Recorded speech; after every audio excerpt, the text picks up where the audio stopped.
출애굽기 하나님의 구원 경영 시리즈 21번째 시간에 주시는 하나님 말씀은 구약 성경 중에 출애굽기 15장 22절에서 27절의 말씀입니다.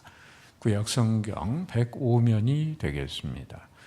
구약 성경 105면 출애굽기 15장 22절에서 27절의 말씀 봉독할 때 살아계신 하나님의 음성을 들으실 수 있기를 바랍니다.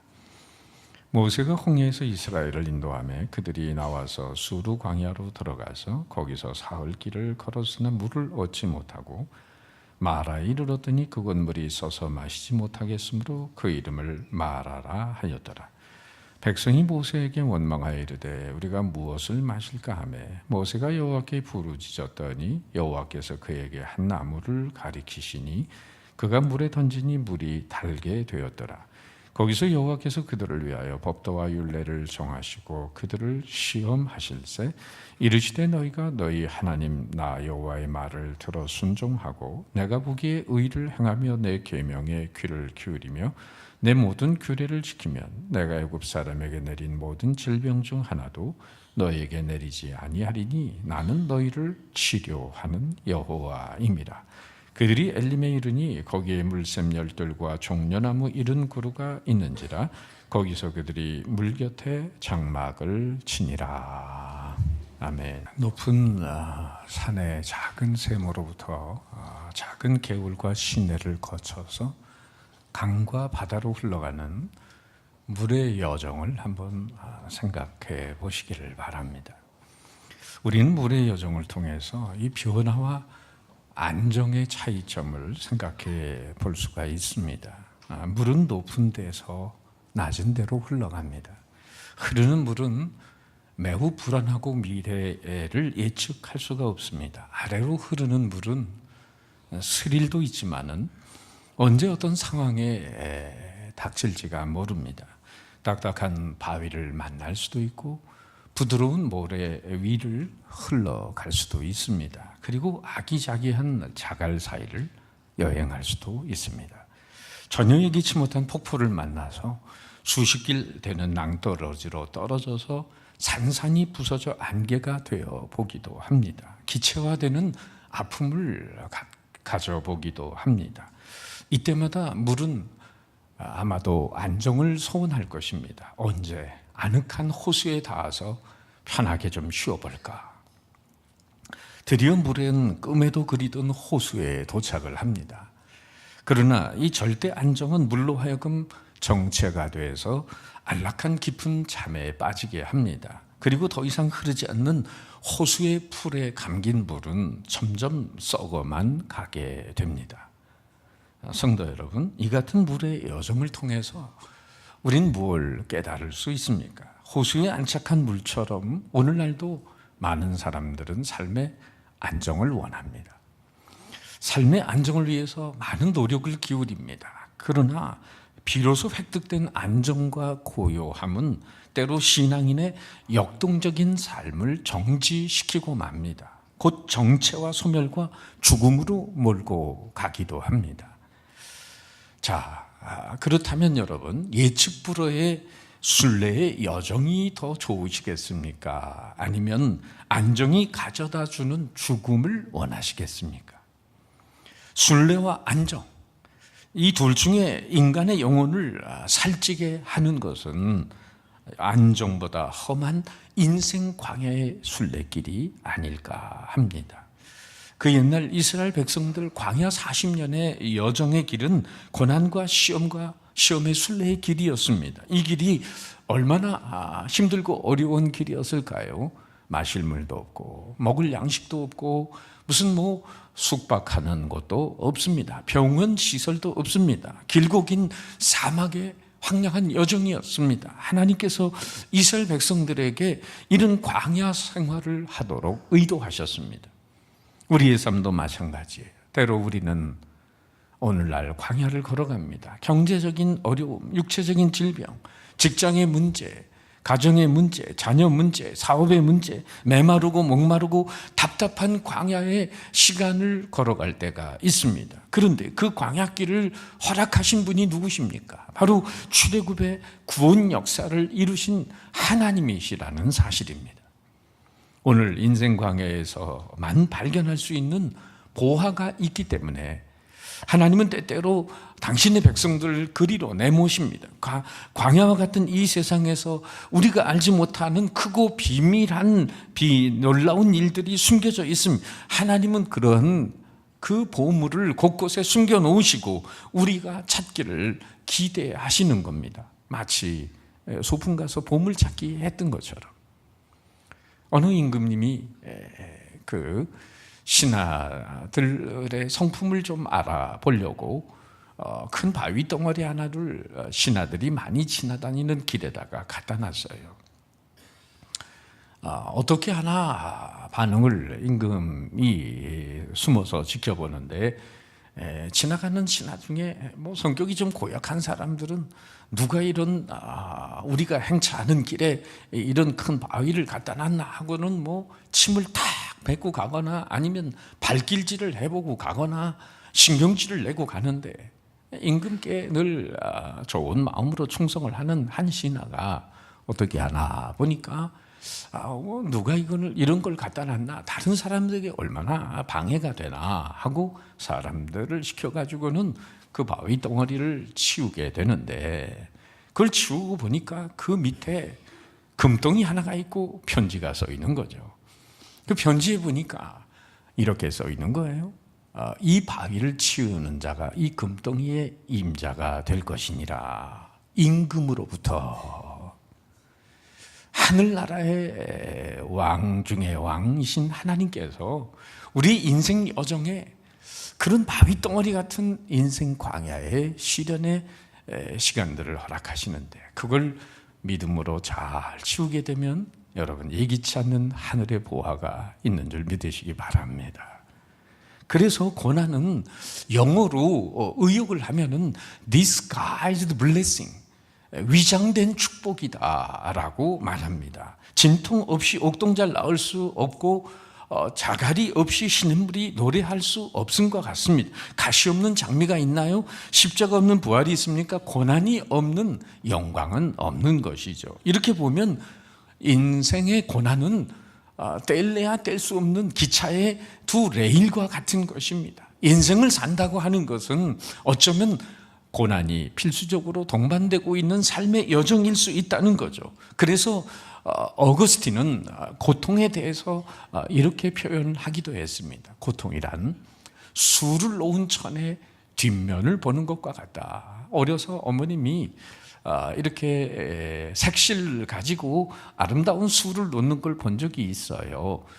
그런데 그 뒷면을 보니까 아주 좀 무질서하고 그 실밥들이 나와 있고 흉측한 모습이 보입니다. 그런데 앞면을 보면 아주 아름다운 수가 놓여져 있거든요.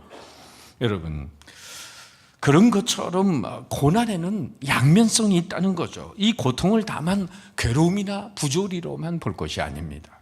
고난이라고 하는 현실만 보느냐, 아니면 그 배후에서 역사하시는 하나님의 손길을 믿음으로 보느냐에 따라서 여러분 인생의 행복과 불행은 달라질 수 있는 것입니다. 이처럼 시비가 엇갈리는 인생 여정에서 특별히 우리를 향한 하나님의 계획이 축복과 성공만을 바라는 우리의 뜻과는 다르다는 사실을 깨닫게 됩니다. 그것은 그 옛날 하나님의 은총 속에 홍해 바다를 건넌 출애굽의 기적을 체험하고 광야를 걸어가는 이스라엘 백성들의 모습 속에서 깨달을 수 있습니다. 오늘 읽은 본문의 바로 앞 귀절에는 이런 말씀이 있어요. 우리 한번 같이 읽어봅니다. 시작. 미리암이 그들에게 화답하여 이르되 너희는 여호와를 찬송하라. 그는 높고 영화로우시며 말과 그 탄자를 바다에 던지셨음이로다. 그러니까 홍해 바다를 육지같이 건넌 후에 바로의 군대가 그 바다에 수장되는 모습을 보면서 그 이스라엘 백성들은 정말 기쁨 속에 하나님을 찬양했습니다. 우리도 그와 같은 역사의 현장에 있었다면 얼마나 기쁘게 여호와 하나님을 찬양했겠습니까? 그런데 광야를 홍해 바다를 기적같이 건넌 뒤에 모세의 인도를 따라서 광야 여정을 해가는데 저들에게 다가오는 첫 번째 어려운 시련의 광야가 있습니다. 바로 22절을 보세요. 모세가 홍해에서 이스라엘을 인도하며 그들이 나와서 수르 광야로 들어가서 거기서 사흘 길을 걸었으나 물을 얻지 못하고 하나님께서 이스라엘 백성들을 어디로 인도하셨다고요? 수르 광야로 인도하셨어요. 이스라엘 백성들을 훈련시키기 위해서 하나님은 수르 광야 훈련소에 입소시켰습니다. 그런데 이스라엘 백성들은 하루 이틀을 가도 마실 물이 없었어요. 계속 걷습니다. 광야가 사흘 길을 가면서 마음이 조금씩 백성들은 흔들리기 시작합니다. 처음에 어딘가 물이 있겠지. 출렁이는 홍해 바다도 넉넉하게 건너게 하셨고 또 불같이 죽여오는 바로의 군대도 그 몰살을 시켰는데 하나님이 준비해 놓으신 그런 마실 물이 있겠지 기대했습니다. 그러나 서서히 그 기대가 무너지기 시작합니다. 목은 말라 죽겠는데 그 어디에도 물은 발견할 수 없었어요. 그러다가 어느 누가 소리칩니다. 물이야. 드디어 물을 찾았다. 소리 나는 곳으로 달려가 봅니다. 정말 물이 있었습니다. 그럼 그렇지 하나님이 우리를 버리지 않으셨어. 환호했습니다. 그러나 그 환호는 이내 원망과 불평으로 바뀝니다. 왜 그랬을까요? 23절 24절 마라에 이르렀더니 그곳 물이 써서 마시지 못하겠으므로 그 이름을 마라라 하였더라. 백성이 모세에게 원망하여 이르되 우리가 무엇을 마실까 하며 마라라는 말의 뜻은 뭐죠, 여러분? 쓰다, 괴롭다 이런 뜻을 가지고 있어요. 어렵게 발견한 그 물은 마셔서는 아니 되는 물이었어요. 그 마시면 복통이 일어납니다. 갈증이 해결되기는커녕 무서운 복통을 앓게 되는데 이 마라의 쓴물 앞에서 백성들은 원망하고 불평하지 않을 수 없었어요. 여러분, 이 물이 있긴 있는데 써서 마시지 못한다는 것이 오늘 우리들의 삶의 현실로 말하면 어떤 의미가 있을까요? 자녀가 아예 없는 사람도 있지만은 자녀가 있긴 있는데 부모 속을 썩이는 겁니다. 공부 안 하고 부모의 기대와는 정반대 길로 가게 될 때 이 쓴 게 올라올 수가 있습니다. 남편은 있는데 남편이 바람을 피는 겁니다. 아내의 속이 썩어 나가는 겁니다. 사업체가 있긴 있는데 장사가 안 돼가지고 자꾸 빚을 지게 되는데 이 기업주의 속이 썩는 겁니다. 그동안 번 돈은 많은데 무리하게 일하다 보니 건강을 상해서 정말 건강이 따라주지 않으니 얼마나 속이 탈까요? 유학 가서 박사학위를 따고 돌아왔는데 문제는 학교에 일할 그 학교가 열리질 않는 것입니다. 이렇게 바라는 기대가 무너지게 되면 정말 속이 쓰다고 하지 않을 수밖에 없습니다. 여러분, 우린 여기서 하나님께 질문을 하게 됩니다. 왜 출애굽의 기적을 체험한 이스라엘 백성들로 하여금 굳이 마라의 쓴물을 경험하게 하셨는가? 바닷물을 말리시는 전능하신 하나님이라면, 그 정도의 능력이 하나님이라면 계속해서 기적과 은혜를 베풀어 주실 수는 없는가? 이왕 당신의 백성으로 삼기로 작정하셨다면 하나님이 끝까지 애프터 서비스를 해야 되는 거 아닌가? 왜 마라의 쓴맛을 굳이 보게 하시는가? 그 질문은 오늘 인생 광야를 걸어가는 우리들에게 왜 마라의 쓴물과 같은 고난이 우리에게 찾아오는가에 대한 질문이기도 합니다. 그 이유를 오늘 말씀을 통해서 몇 가지 생각해 봅니다. 첫째, 25절에는 그들을 시험하실세라는 말이 있어요. 그러니까 이 마라의 쓴물을 경험하게 하신 까닭은 첫 번째, 구원을 받은 이스라엘 백성들의 믿음을 고통이라는 저울로 달아보시는 하나님의 시험이었습니다. 마귀의 시험은 우리를 멸하는 게 목적입니다. 그러나 하나님의 시험은 우리가 학교에서 중간고사, 학기말고사를 봐서 우리가 성적이 부족한 것을 다시 보충해서 좋은 성적의 사람이 될 수 있도록 그렇게 실력을 얻게 하는 데 목적이 있듯이 바로 하나님이 주신 시험도 우리의 믿음을 업그레이드해서 하나님의 큰 역사를 이루어가는 데 하나님의 목적이 있어요. 그래서 하나님은 1차적으로 알고 싶으셨습니다. 죄와 사망의 음침한 골짜기에서 건진받은 주의 백성들이 전심으로 하나님을 찬양합니다. 속옷 치고 춤을 추고 찬양을 했는데 그 형통한 기적의 현장에서도 하나님을 찬양했듯이 고난과 시련과 역경의 삶의 현장에서도 여전히 하나님을 찬양할 수 있을까? 홍해 바다를 건넌 직후 저들은 말할 수 없는 감격으로 그렇게 하나님께 노래하고 춤추고 반응했어요. 그렇다면 인생의 쓴맛을 보는 마라의 쓰디쓴 현장에서는 어떤 반응을 보이는가를 보고 싶으셨습니다. 그러니까 하나님이 이렇게 말씀하시는 것 같아요. 너 내 축복 때문에 사흘 전에 춤추고 노래했는데, 내 기적 때문에 이렇게 찬양했는데 그 기적이 계속되지 않아도 이 메마른 광야에서도 나는 너희들에게 요구하고 싶은 게 있어. 너 오늘도 나를 찬양할 수 있겠니? 이 사막에서도 나를 찬양할 수 있니? 광야에서도 하나님께 감사할 수 있겠니? 메마른 광야 마라의 쓴물 앞에서도 정말 나를 향한 사랑을 고백할 수 있겠니? 이처럼 고통에 반응하는 우리의 믿음을 측정하시는 하나님의 테스트라는 사실이었어요. 그런 면에서 볼 때 동방의 의인 욥은 정말 위대한 신앙인이었습니다.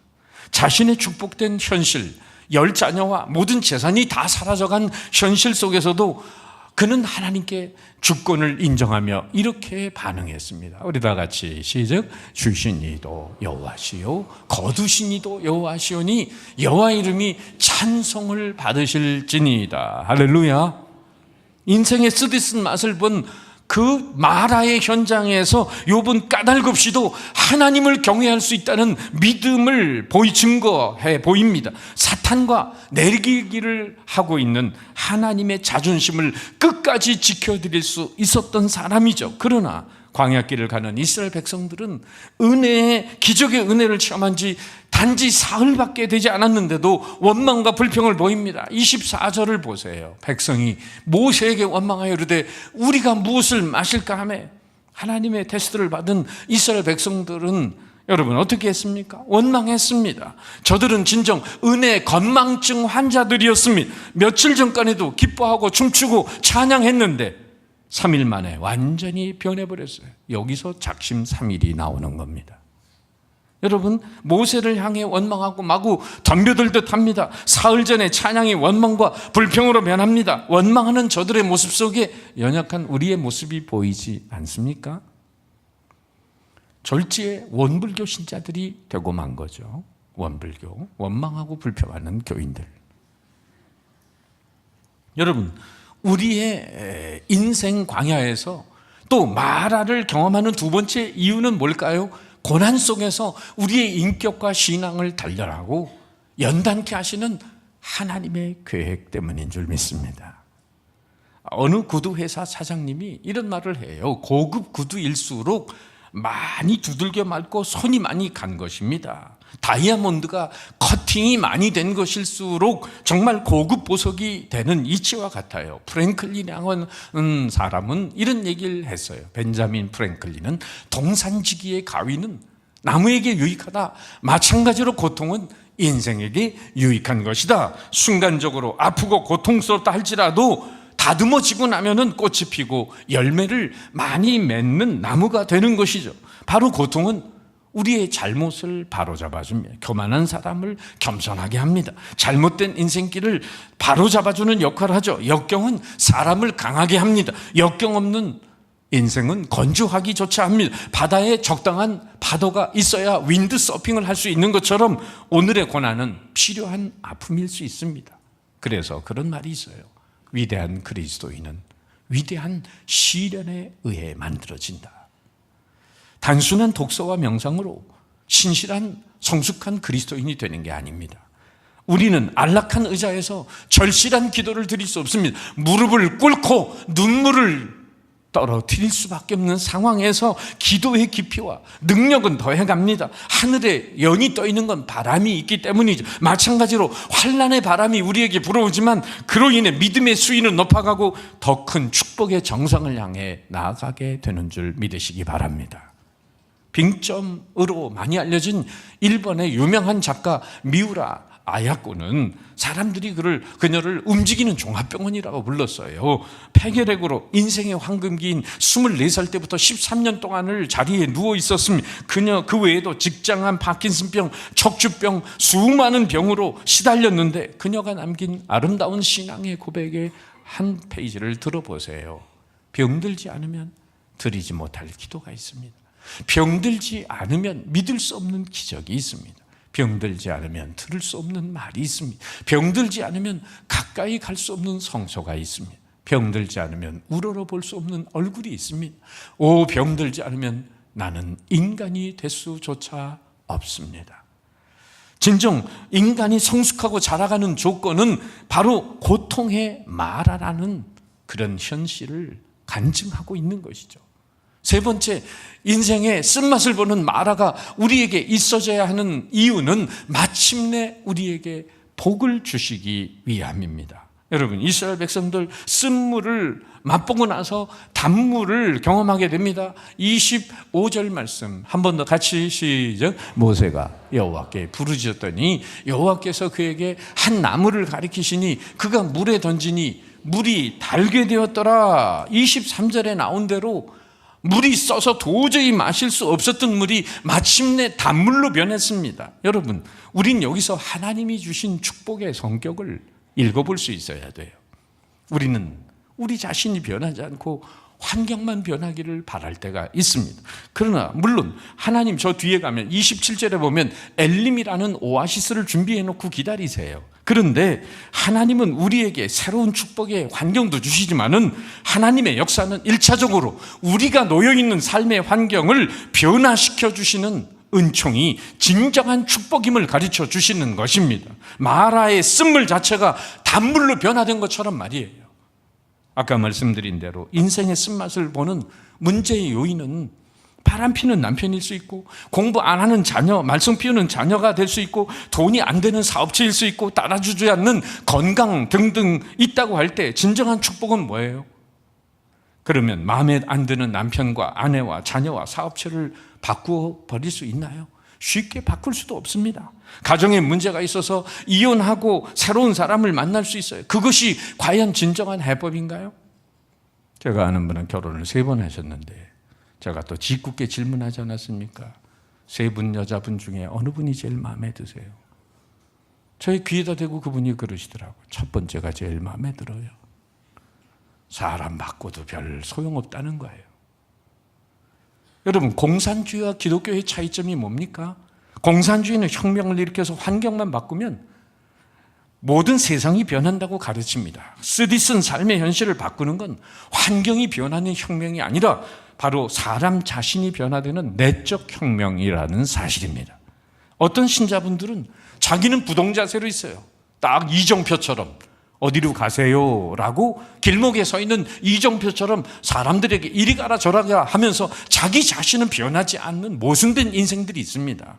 여러분, 바로 그러면서 불평하고 원망하죠. 그러나 기독교의 진정한 복음은 환경이 바뀌는 게 아니라 사람인 내가 바뀌는 것입니다. 이 세상에서 여러분 가장 좋은 환경은 어디였습니까? 어디였죠? 왜 아시면서 대답 안 하는 거예요? 이 세상에서 가장 좋은 환경은 에덴 동산이었지. 에덴 동산보다 좋은 환경이 어디 있어요? 근데 문제는 아담과 하와가 그 동산지기의 사명을 맡았는데 정말 복된 사람이 못 되니까 복된 환경인 그 낙원을 상실당하는 신낙원의 아픔을 겪게 되는 것입니다. 그러니까 복된 환경 이전에 우리는 복된 사람이 먼저입니다. 기독교의 진리는 복자가 먼저 되는 거예요. 그러면 인생의 쓴맛을 보는 마라가 단물로 변하는 역사가 있게 되는 줄 믿으시기 바랍니다. 시편 우리가 잘 아는 1편 1절 2절은 어떤 말씀입니까? 복 있는 사람은, 복이란 이렇게 기록된 게 아니라 복 있는 사람은 악인의 길을 쫓지 아니하고 죄인의 길에 서지 아니하고 오만한 자리에 앉지 아니하고 오직 여호와의 율법을 즐거워하여 그 율법을 주야로 묵상하는 자로다. 저는 시냇가에 심은 나무처럼 시절을 쫓아 과실을 맺으며 잎사귀가 마르지 아니함 같으니 그 행사가 다 어떻게? 형통하리로다. 복 있는 사람이 되면 마침내는 환경이 바뀌어지는 형통의 역사가 다가올 줄 믿으시기 바랍니다. 그렇다면 여러분, 인생의 쓴맛을 보는 마라의 현실이 단물로 변하는 해법의 초점은 무엇입니까? 모세가 여호와께 부르짖었더니 여호와께서 그에게 한 나무를 가리키시니 그가 물에 던지니 물이 달게 되었더라. 인생의 진정 썰어린 문제들이 고쳐지고 단맛을 낼 수 있는 비결이 뭡니까? 술로 되든가요? 내가 믿는 사람 백으로 되든가요? 돈으로 안 되고 울어도 안 되고 힘써도 안 되는 세상 문제가 우리 주변에 많습니다. 그렇다면 마라의 쓴물에 던져진 한 나무가 영적으로 의미하는 바가 무엇일까요? 미국의 워렌 위어스비 목사님은 바로 이 마라의 쓴물에 던져진 나무까지는 예수님의 십자가라고 해석해 주셨습니다. 그렇다면 인생의 쓰디쓴 문제에 십자가의 나무를 던지라는 말씀은 어떤 의미가 있는 것일까요? 성경에 나타난 나무는 크게는 두 종류의 나무가 있어요. 하나는 에덴 동산의 나무, 또 하나는 골고다 언덕에 세워진 나무입니다. 에덴 동산의 나무는 우리가 잘 아는 선악과입니다. 하나님은 그 실과를 먹지 말라고 금하셨습니다. 그런데 아담과 하와가 먹었어요. 그 결과 인류 전체가 쓴맛을 보게 됐습니다. 죄악이 오게 되고 사망이 오게 되고 고통이 오게 되고 생로병사에 시달리며 미움과 다툼과 그런 분쟁 속에 살아가는 쓴맛 보는 이 세상이 되고 말았던 거예요. 그런데 골고다 언덕의 나무는 이 쓴물을 치료하는 책으로 이 땅에 하나님이 보내셨습니다. 인류의 쓴물을 단물로 바꿔준 것이 무엇입니까? 골고다 언덕의 십자가 나무입니다. 골고다 언덕의 십자가 나무는 그 자체로 쓰디쓴 나무죠. 예수님이 십자가에 달려서 형벌을 받으실 때 얼마나 쓰라린 고통을 당하셨습니까? 엘리 엘리 라마 사박다니, 나의 하나님 나의 하나님 어찌하여 나를 버리셨나이까? 엄청난 지옥에 떨어지는 고통을 느끼십니다. 그 자체가 고통의 나무여 쓴 나무였어요. 그런데 이 쓴 나무가 인생의 쓴맛을 보고 있는 인생의 가슴 속에 한 삶의 자리에 들어오게 되면 그 쓴물이 단물로 변하는 역사가 있는 것입니다. 그분이 거룩한 촉매가 돼서 정말 화학적 변화를 우리 안에서 일으키기 시작하는 거예요. 맹물이 포도주가 되는 것처럼 말이에요. 이 세상은 마라의 연속입니다. 날 때도 울음을 터뜨리면서 마라 하고 나오고, 죽을 때도 인생은 마라 하고 죽습니다. 살면서도 마찬가지예요. 좋은 직장이라고 해서 들어가 보면 거기에도 쓴맛 보는 마라가 있습니다. 생활이 조금 나아지면 천국인 줄 알았는데 거기에도 마라가 숨어 있습니다. 인생 자체가 마라입니다. 그러나 하나님이 지시한 십자가는 모든 걸 고치고 치료하는 위대한 능력입니다. 믿습니까? 26절에 하나님 말씀하잖아요. 끝에 가서 나는 너희를 치료하는 여호와임이니라. 나는 너희를 치료하는 여호와. 이제 마라를 치료하는 한 나무를 보세요. 예수 그리스도는 모든 우리의 고난의 짐을 담당하셨습니다. 그래서 이렇게 공생애 때 말씀하셨습니다. 수고하고 무거운 짐진 자들아 다 내게로 오라. 내가 너희를 쉬게 하리라. 십자가는 치료하는 신비한 능력이 있습니다. 수천 년 동안 갈보리 언덕에 서 있는 십자가는 인류 역사의 구석구석에서 고통 속에 신음하는 자들에게 삶의 질병을 고치고 삶의 맛을 바꾸어 주었습니다. 십자가 나무가 던져진 곳에는 변화의 역사가 있었습니다. 무의미하게 보람 없이 살던 사람들이 보람을 찾습니다. 슬픔 속에 살던 사람들이 기쁨을 찾습니다. 다툼 속에 파괴된 가정들이 새롭게 평화와 사랑을 찾고 질병에 시달린 자들이 건강을 회복했습니다. 오늘도 마찬가지예요. 십자가는 바로 지옥에서 천국으로 건너가는 다리입니다. 언제나 힘든 인생의 마라에서 예수님을 찾고 나를 위해 십자가에 날리신 그 고난을 묵상하십시오. 인생 광야에 쓰디쓴 마라를 만났을 때 우리가 피할 곳은 바로 십자가 그늘 밑입니다. 찬송가 370장 1절 가사에 우리가 잘 아는 것처럼 주 안에 있는 나에게 딴 근심이 있으랴. 십자가 밑에 나아가 내 짐을 풀었네. 내 짐을 십자가에서 풀 수 있다는 말은 나 같은 죄인을 위해 십자가에 달리신 그 주님의 고통을 묵상하게 될 때 내 고통은 어느새 가벼워지기 시작하는 것입니다. 내 인생의 짐이 사라지기보다는 그 짐을 가볍게 지고 갈 수 있는 비결을 터득하게 되는 거예요. 팔자속 안으로 질든 짐이 하나님의 섭리와 높으신 경륜 안에서 그 짐을 집니다. 참으로 억지로 그 짐을 이를 꽉 깨물고 질던 짐이 하나님의 놀라운 자원적으로 십자가를 지신 주님의 모습을 따라가게 됩니다.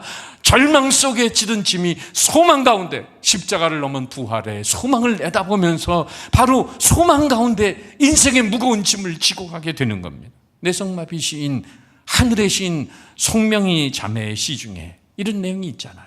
그분의 고통을 생각하면 내 고통이 가벼워지고, 그분의 찔린 가시를 생각하면 내 육체의 가시가 가벼워지고, 그분의 못 박힌 손을 생각하면 오늘 내 아픔은 아무것도 아니구나. 언젠가 제가 이 잇몸 치주염을 알아가지고 잇몸 수술을 많이 했는데, 그 마취가 풀릴 때 얼마나 잇몸이 아리고 아픈지 이불을 막 쥐어 뜯었어요. 그런데 한편으로 예수님의 그 십자가의 고통을, 그분은 내 죄 때문에 대신 달리셔가지고 고통당한 그 지옥에 떨어지는 고통을 묵상을 해보니까, 내가 일을 잘못 관리해가지고 이 아픈 고통, 너무나 유치하고 너무나 사치한 고통이라는 생각이 들었어요. 얼마나 주님께 죄송했는지 몰라요. 여러분, 우리는 이열치열이라는 말을 압니다. 열은 더 큰 열로 다스린다는 거죠. 이와 같은 원리로 기독교는 이통치통의 종교입니다. 통증은 더 큰 통증으로 다스릴 수 있다는 말처럼 내 인생 광해에 불어오는 마라에 쓴 고통은 더 큰 십자가의 고통과 희생으로 다스릴 수 있는 것입니다. 그래서 주경학자 베이컨은 말합니다. 그리스도의 십자가는 불평과 불만의 쓴물을 달게 만드는 마라의 나무이다. 또한 매추니 신학자는, 주석가는 십자가는 모든 고통을 주는 쓴물을 달게 만든다. 여러분, 믿습니까? 인생의 쓴맛을 보는 마라의 현장에서 나를 위해 고통당하신 주님의 십자가의 고난을 묵상하세요. 또 한 가지는 그 나뭇가지를 던지라는 의미는 십자가 앞에서 내가 그동안 불순종하고 살아왔던 내 죄를 회개하고 말씀에 순종하는 자리로 나아가기를 결단하는 것입니다. 하나님 말씀을 떠나서 인생의 마라를 겪은 사람 중에 구약 성경에 나오는 나오미라는 여인이 있어요.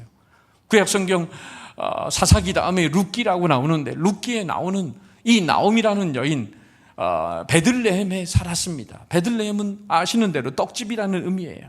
생명의 떡이 있는, 하나님의 말씀이 있는 곳이죠.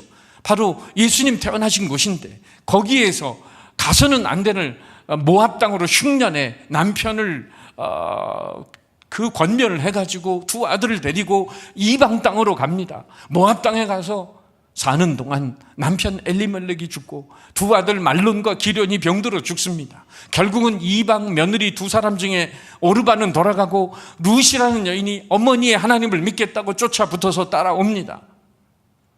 인생의 쓴맛을 보고 베들레헴 땅으로 다시 돌아오게 되는 때, 그 베들레헴 사람들이 나오미가 돌아오는 모습을 보고 나오미가 돌아왔다, 나오미가 돌아왔다 이렇게 말할 때, 그녀가 룻기 1장 20절에 이렇게 말합니다. 나를 나오미라 부르지 말고 마라라 부르라. 나를 즐거움이라 부르지 말고 쓴 고통을 당한 여인이라고 불러다오, 이렇게 말합니다. 그러나 여러분, 하나님의 약속의 땅으로 다시 돌아올 때 그 이방 며느리 룻을 통해 나오미는 복을 받기 시작해요. 보아스와 룻이 결혼을 하게 되고 그 후손 중에 다윗을 낳아 바로 다윗의 외고조 할머니가 됩니다. 위대한 믿음의 조상이 돼요. 축복의 땅을 떠날 때 인생은 마라의 쓴맛을 경험하지만 다시금 약속의 땅으로 돌아올 때 단맛이 기다렸습니다. 이처럼 작든지 크든지 하나님의 지시에 오늘도 순종하는 자에게 은혜만이 아니라 쓴물이 단물이 되듯이 새로운 환희와 기쁨에 살게 하시는 하나님의 말씀이 있습니다. 26절 다 같이 시작. 나 여호와의 말을 들어 순종하고 내가 보기에 의를 행하며 내 계명에 귀를 기울이며 내 모든 규례를 지키면 내가 애굽 사람에게 내린 모든 질병 중 하나도 너희에게 내리지 아니하리니 나는 너희를 치료하는 여호와입니다. 여러분, 여러분의 삶의 현장에 지금 이해되지 않는 일들이 벌어지고 있습니까? 참 원치 않는 길로 가고 있습니까? 기대가 무너졌습니까? 일이 꼬여 있습니까? 인생의 쓴맛을 경험하고 있습니까? 그것이 일어나는 현장이 수르 광야입니다. 그럼에도 불구하고 여러분, 합력해서 선을 이루시는 하나님을 신뢰하고 감사하시길 바랍니다. 의심과 불평과 낙담의 절망의 마라가 있는 수르광야에서 예수님의 십자가를 붙드십시오. 그 십자가를 묵상하십시오. 그 십자가 앞에 내가 잘못 살아온 삶을 회개하십시오. 바로 거기에 기쁨과 소망과 확신과 감사의 단맛을 내는 축복의 단물로 변하게 하시는 하나님의 역사를 만나게 됩니다. 그리고 조금만 더 가면 하나님이 준비하신 엘림의 오아시스를 이렇게 만나게 되는 거죠. 그들이 엘림에 이르니 거기에 물샘 열들과 종려나무 이른 구른지가 있는지라. 거기서 그들이 그 물 곁에 장막을 치니라. 이 은혜가 함께 하시기를 주님의 이름으로 축원합니다.